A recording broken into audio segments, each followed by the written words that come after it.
They entered the city on a chilly day, which marked that year's transition from autumn to winter.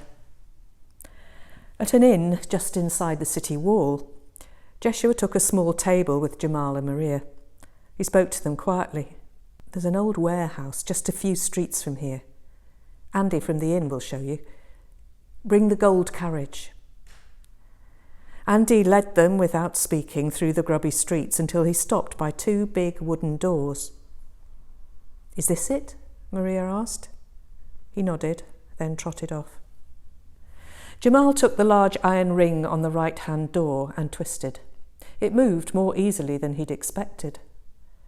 The pale winter light from the street spilled over a jumble of wheels and planks to the right and an orderly line of painted carts to the left.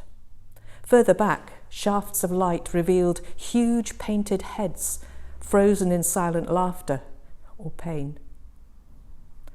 They walked together down the silent row of gaudy carts, cradled in cobwebs till carnival time.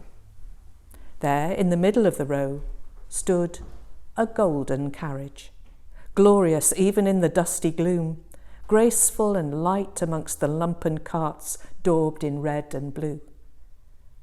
Wheeling it into the street, they paused to admire it in the even light. A small band of children followed them back through the streets, singing, enchanted by this blaze of light and magic on a grey afternoon. Jeshua said nothing, but smiled and climbed in. The children, who'd thought the adventure was over, cheered. What now? Asked Simon. The city, replied Jeshua.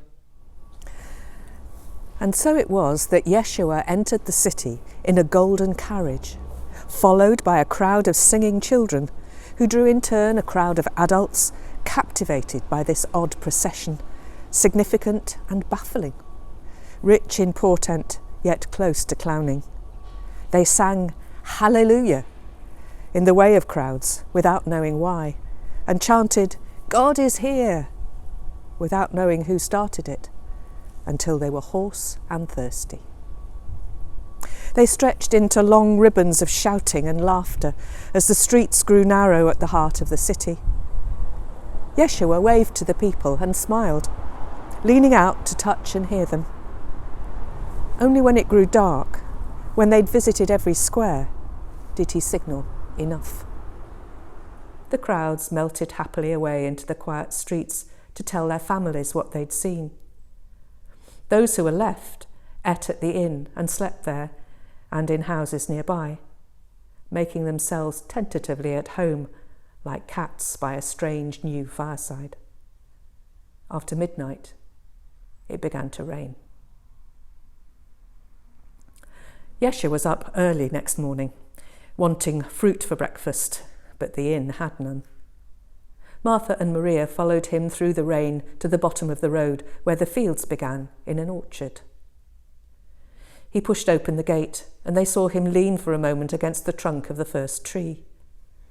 Then he seized it in both his hands and shook it violently, water flying off the branches, soaking him. He roared in anger and frustration, and they shrank back.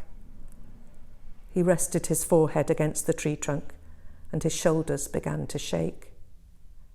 They thought he was crying. As he turned, they could see that he was laughing. "No fruit," he called. He spread his arms, palms up level with his shoulders. "It's winter." He turned back and pointed to the tree. "You will never bear fruit now," he called in a light voice. "For you, it's over." They walked back to the inn together, his sodden arms over their shoulders.